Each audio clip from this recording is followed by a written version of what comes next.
formulated opiate prescription medications to where they're difficult to abuse, and so the Mexican cartel is importing heroin into California, and it is killing our young people.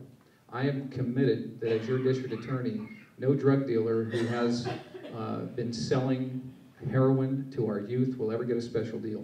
We're going to aggressively go after that. We're going to hunt down and look for the people that are trafficking heroin, because it kills. It doesn't do anything but kill. And this question's about marijuana, right?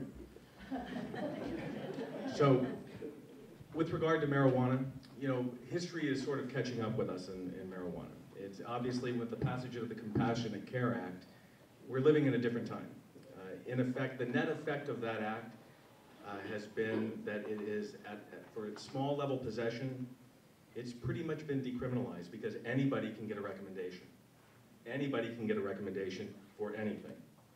Anxiety. I have anxiety because I have marijuana and I don't want to be arrested. So that's kind of where we are. But the fact of the matter is that trafficking in marijuana, you know, it's brought in on ponga boats. It's done in large grows in our rural areas. Those are being done by the Mexican cartels, right? So trafficking is the issue even for marijuana. Heroin too, because I've worked on those cases. I've done the wiretaps. But we have to be concerned about sales. But right now, in terms of whether or not California is going to legalize it, you know, that's for the legislature and the people of this great state to decide. We have a couple of people to watch, a couple of states to watch. We need to watch what happens in Colorado, and we need to watch what happens in Washington. I think Washington's doing a little better than Colorado. And that's because there are other dangers. There are other dangers. We can't legalize it right now because we haven't addressed the issue of driving under the influence. Our kids think that they're not intoxicated when they're smoking dope, and they're wrong. It's as bad as alcohol, and it's just as deadly. So trafficking in drugs, driving, and certainly to the children, all of that is illegal, and it has to be prosecuted. Okay. Tim, if you would start with this answering this question. As district attorney, what would be some of the outside-of-the-box ideas you might embrace or propose that would help to defer the public nuisance behavior of the very small percentage of, but still real, college students in our neighborhoods that can be disruptive? Well, that's kind of interesting. So if we're talking about disruptive in the neighborhoods, there's not a lot that the district attorney can do without, most of the ordinances that are violated are municipal ordinances. And typically the municipal ordinances are prosecuted by the city attorney office. So there are disturbing the peace, you know, and being publicly intoxicated. But I actually think that one of the things we need to do is focus on those entry-level crimes. I think we're going to have to start using more diversion programs, education programs, and bring people through, almost like traffic school. I bet probably nobody here's ever had to go to traffic school. But essentially what you need to do is make people pay a price for what they're doing to make sure that they know that they can't keep doing these sorts of things. I had to move out of my first neighborhood because of the college students moving in. And so I know that you have to apply pressure, but you also are not, it's not the best use of the criminal justice system to actually have lawyers appointed and judges hearing these cases. So I think those should be diverted into another format that doesn't waste very, very precious judicial and attorney resources. From day one, if those cases are coming to our office, SDA, I will definitely expand the young adult diversion program that we have currently. I'll make sure that we're not expending significant taxpayer resources, lawyers' time that could be spent on really significant high-impact victim cases.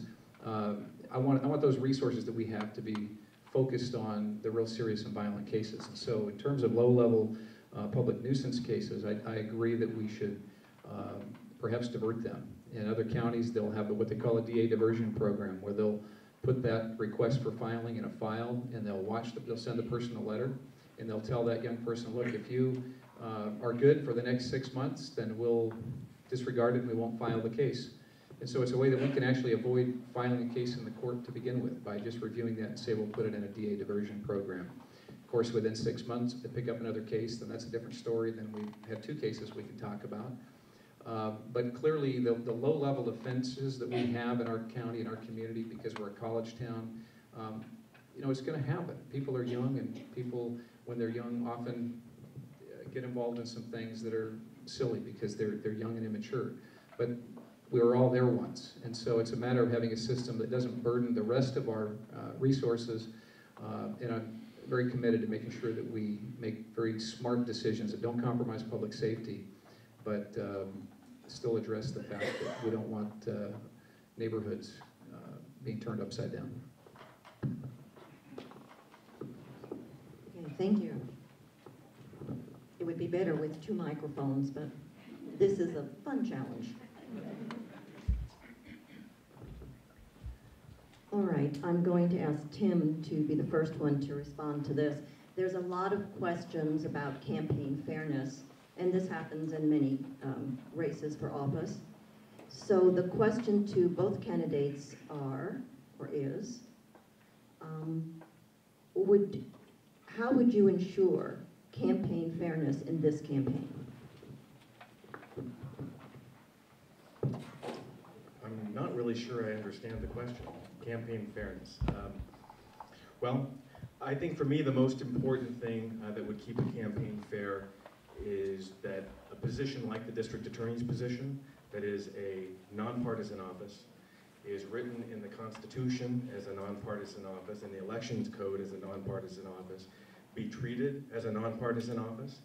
And I think it's grossly inappropriate for individuals to campaign in a partisan nature, to pander to one party or another, and use that party as a tool in an election. It's inappropriate, it's wrong, and it's poison to the system. It's also dangerous to government. It's dangerous. You don't want your elected district attorney associating with one party and doing justice because of the way one party wants it done. And I've been very, very, very cautious, and it's kind of easy for me to be nonpartisan, because I am in fact a nonpartisan. And so the way you ensure campaign fairness is to not go behind closed doors and tell some people you're a member of a party, and tell other people that your opponent is a member of another party when that's not so. So you get campaign fairness by being straight and telling everybody the truth that is unrelated to just poison political partisans.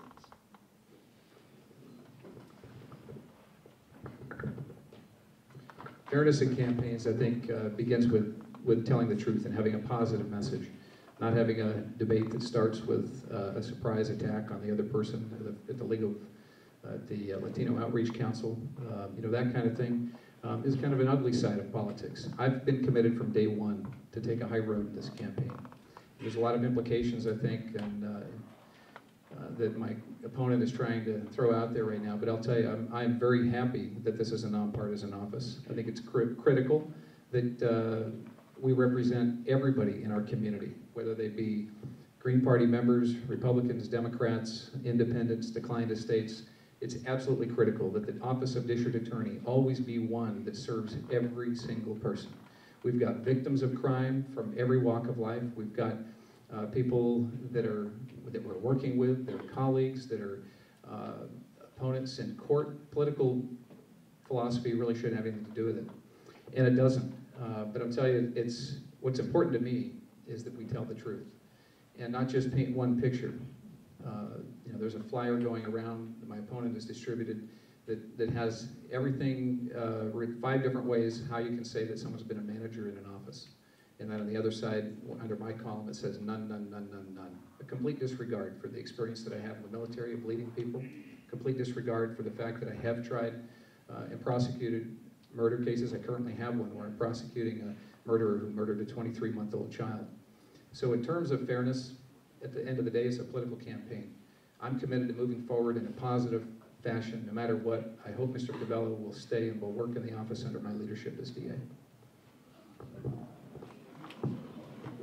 Okay, thank you. I have a question for the members of the audience. We are now 1 hour into this forum. And by a show of hands, would you like to have a 5-minute break, or shall we continue?